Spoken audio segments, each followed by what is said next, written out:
Welcome back to The Line. This week our focus is the results of the 2016 elections. Let's move now to some important races for seats in the state legislature. Democrats took back control of the New Mexico House. That means Democrats once again control both houses in that legislature. Laura Sanchez Rivera, Senate Majority Leader Michael Sanchez, of course, lost his re-election.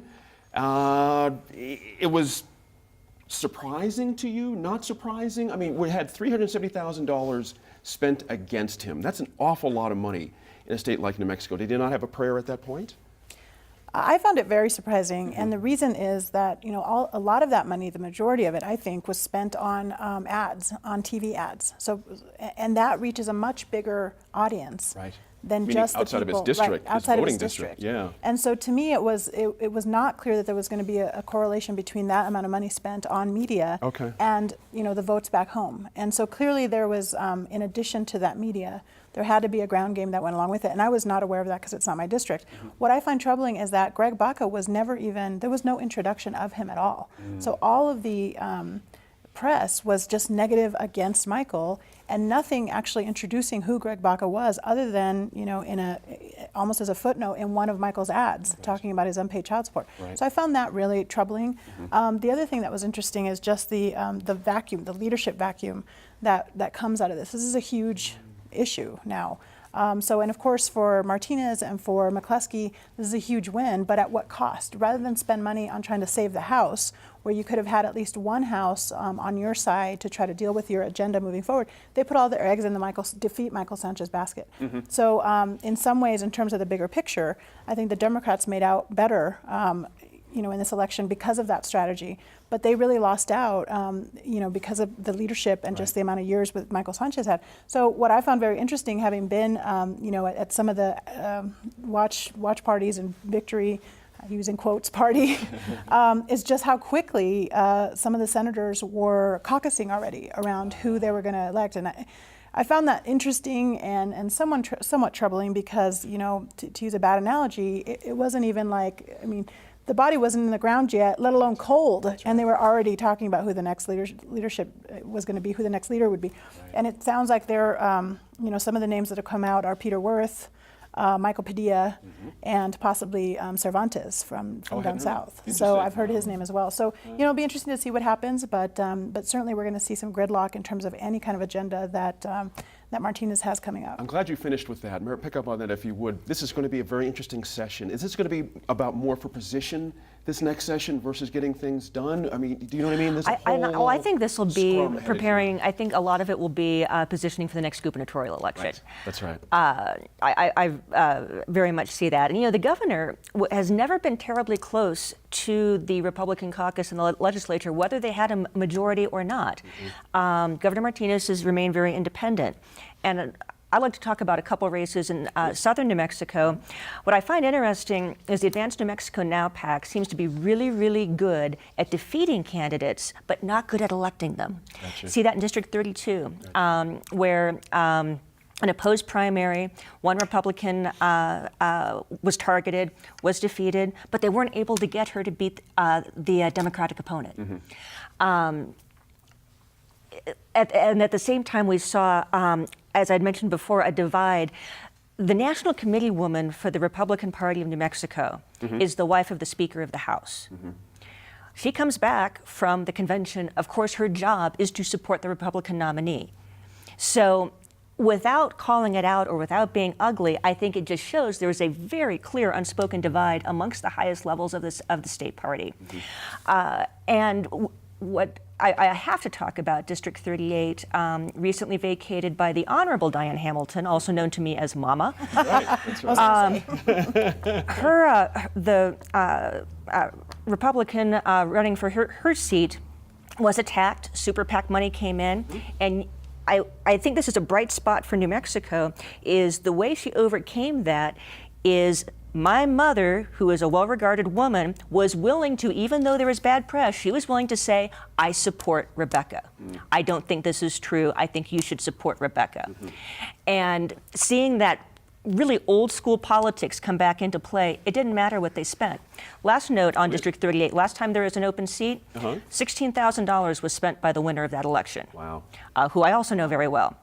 This year, super PACs plus $100,000 That's a big difference. to get 7,000 votes. Wow. What's that per vote? I mean, you're, like the old saw? That's amazing. Yeah. Gene, this is going to major questions about the transformation of our electoral system in politics, not only from the presidential level, but to the local level. Gotcha. And so just in our conversation today, we've been talking about where's the ground game. We know that the ground game is still important, especially when we presume at local levels, and yet your comments, you know, we know that money just poured in to defeat Senator Sanchez. And so we wonder, well, is it now just overwhelmingly super PAC money that's going to take out the effectiveness of a ground game? And yet we have examples where, hey, you know, vouching for people, going door to door, building Doing the work. relationships, doing the work right. can still matter. So I think that jury is still out. I don't know what's going to happen, but I find it actually quite troubling that the politics of commitment and community and building relationships seems to be really threatened in a lot of ways, where we now don't even talk to the candidates, or we only see the television ads. And do facts matter? That's right. Apparently not, in terms of what they're saying. For about example, those I didn't even know candidates. Mr. Baca's face for the longest time. You never even saw the man. Well, I mean, and you saw it in a cloudy vision That's in one of the right. ads that Michael ran Interesting. to counter what had been said. And the other thing was just the use of the two moms who had had a tragedy in their, you know, in their family, and something that everybody can relate to in terms of just the horrific nature of it. But there was to me a tinge of exploiting them for political purposes. That's You know, they really, I thought that was in such poor taste, but that was an ad that ran over and over again. And I think, you know, I mean, it's just, I'm glad that all of this is over. I think we're going to see some very interesting efforts in the legislative session in terms of trying to bring back some of the stuff that I think certainly that the House wasn't able to get done or wanted to get done, the House Democrats. We're going to see a new speaker, likely Speaker Egoff, one of the youngest ones that we've ever had here in New Mexico, so that should be very interesting. Let me swing Andy in and let's talk about that House stuff, as a matter of fact. Progressives did well. Talk about that. Yeah, I don't know. I think, I guess I don't know really why that happened. I don't know. I mean, there's a lot of speculation, but I think it just kind of swung back to the House. Like she was talking about, it looks like Egoff is going to be the speaker. That's what everyone's talking about. I think you may see a shift of kind of running the speaker's seat, kind of like former Speaker Lujan did. For a while, we had kind of more pragmatic speakers that got along with both sides, and I think the way Egoff has run leadership there, we might see a big progressive push on the House side, and a lot less of the conservative sort of legislation that got pushed through the past couple sessions. Liz Thompson specifically, that was an interesting race to me. Talk about that if you would. That's an interesting race because Yeah. it flipped back and forth. That's It right. was Conrad James, and then Liz Thompson beat him, and then Conrad James beat Liz Thompson again, and then Conrad James got out of it, and you saw a new Republican come up, and so I think it was close, and I think everyone was watching that race closely. Yeah. But it is interesting that she's back in there. She's very progressive. I think she was present when Wendy Davis from Texas came and spoke. Just overall There's your very progressive cred right Yeah, there. yeah. Exactly right. Interesting. Did you notice Please. that no one used the death penalty in this election? And it was a long and painful debate, and then it never came up. Right. I find that. But the mantra "soft on crime" did, and that was in those ads against Senator Sanchez. Soft on crime. Right, but I felt But it had that's nothing right. to do with the special Well, session, which we all thought was going to be the That's right. emotional And- blackmail and of the special- election. That's right, and on the money spent on extending the debate on the death penalty, it was futile in more ways than one. I'm not sure how much was paid attention in the public eye, but that is a big factor there, is that the House ended up spending a lot of time debating these tough on crime bills, and took a while to get to the special session budget issues. Interestingly, we've got a couple of races still out there that are under count. Laura Sanchez Rivera, why don't you give us a sense of the, particularly, I think, we got Paul Pacheco's race, I think, is still. Pacheco, yeah. keep doing that. So Paul Yeah. Pacheco's seat, that's District 23 in the west, on the west side. That was one that everybody was watching on Election Day. We talked about how that was going to be a close one, and it did end up being very close. In fact, it's going into an automatic recount, and that was the challenger was Damon Eli, who's a Democrat. attorney here in Albuquerque. He actually used to be on the county commission in Sandoval County, so he lives in Corrales. And in any event, that one now is being, Eli looks like he won, but they're separated by about 72 votes. So that's going to go into a recount at some point in the next couple of weeks. And then the other one that was pretty close also in the Senate was actually John Sapien, and his was separated. Now the district numbers themselves are bigger, so that one also is probably going into an automatic recount because of the total number of votes. But Diego Espinosa was the challenger there, and they're separated by about 143 votes. So that's also a squeaker. And then there's a very interesting one also, and this is where early on in the night, even though it was from a Democrat perspective, depressing from the Trump turnout, or the lack of Hillary doing well. But in terms of the House races, this is when I knew that the House was going to come back, is when Ronnie Martinez, who was challenging David Atkins, I think is his name, from District 29, which is also sort of the west side of Bernalillo. And his numbers started to come back really high. And so that was one that was not targeted, not expected per se.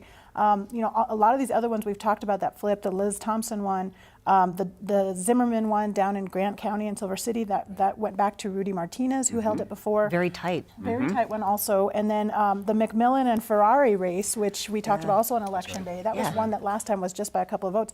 That one flipped back to Ferrari.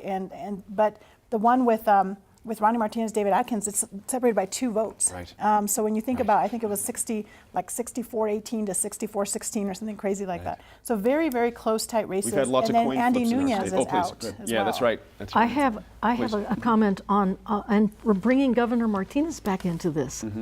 Andy Nunez, mayor of Hatch, lost his reelection down south.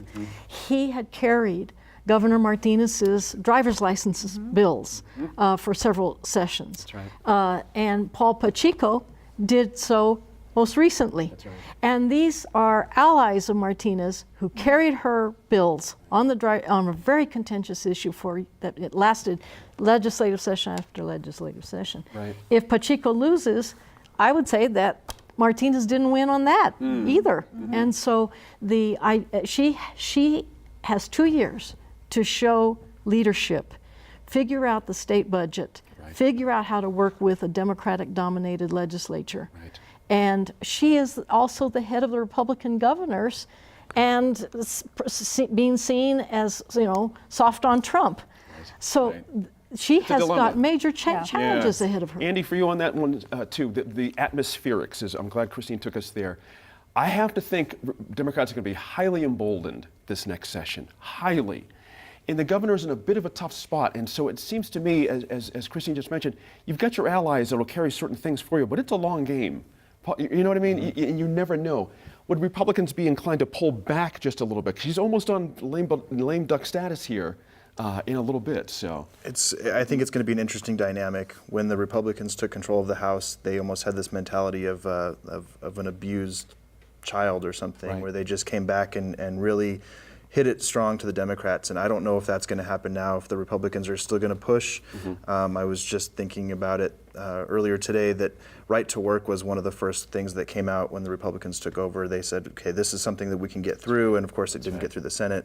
I'm wondering if we're going to see some of those things even get introduced, because they're going to just die right away in the House with the Dems. Do you anticipate with this much spread, so to speak, in the House now, fixing our budget woes through various tax schemes is back on the table? Yeah, I think it's gonna. They're gonna try. Yeah. Obviously, I don't know how hard the governor is gonna stick with her. No tax increases. I mean, you can keep going, but if you know that it's gonna get vetoed at the top, what do you do? And that could be a tactic too, to keep loading up like that. Please pick up on that too. We've had such a populist season, and the one thing that really brought the Trump supporters in was no taxes. And regardless of whether she supports Trump or not, we know this movement, a message that's very strong with this key demographic that's changed the entire Republican Party, are taxes and business and small businesses. And while I understand we're short of revenues, our tax system in New Mexico is one of the most punitive for businesses. And I think you're going to see some real pushback on anything touching gross receipts tax. Okay. Interesting. So I think Also, some moderate Democrats will also push back on that if they represent the business community. Right. But given that, I appreciate you saying that, but given that, is it not a time, if you were a Democrat, you're not, but if a Democrat was going to strike, wouldn't it be now? Oh, heck yeah. Yeah. Oh, and yeah. Just really go for the gusto. Right, and this is also where you start, if there is a gubernatorial candidate in the legislature, I don't think there is, I think they're in the executive branch, but that's where you start highlighting and doing everything you can to strengthen your 2018 gubernatorial candidate. Right, there you go. Pick up on where Andy was at. The name Brian Egolf had just come up. He's had his share of stuff come at him over time.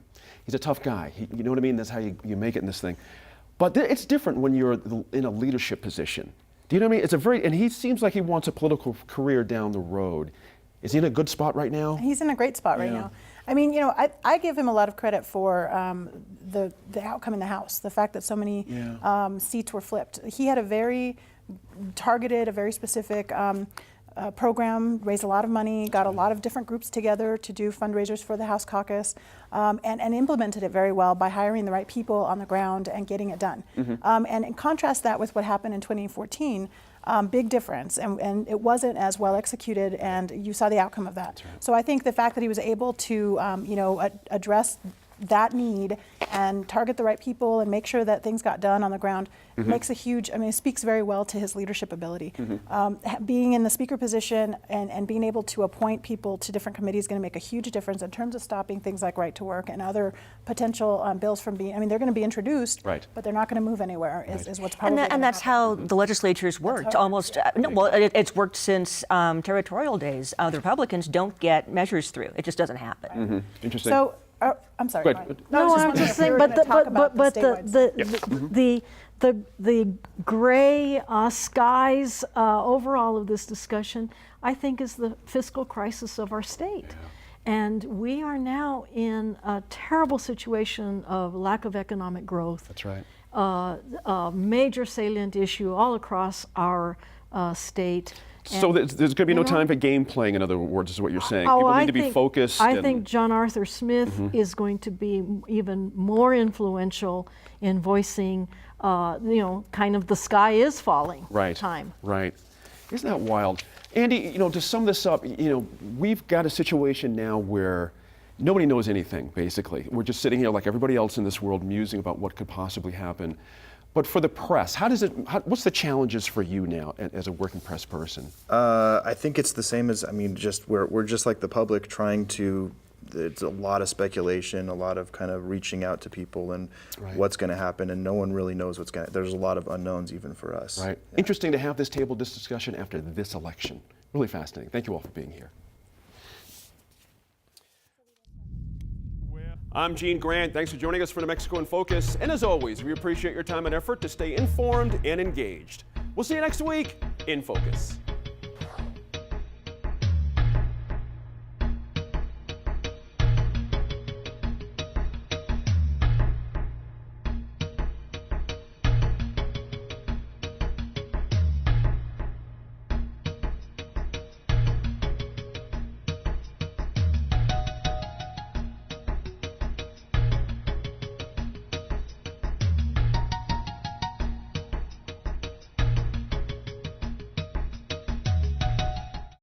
Funding for New Mexico in Focus provided by the McCune Charitable Foundation and the Nalita E. Walker Fund for KNME-TV, the KNME-TV Endowment Fund, and viewers like you.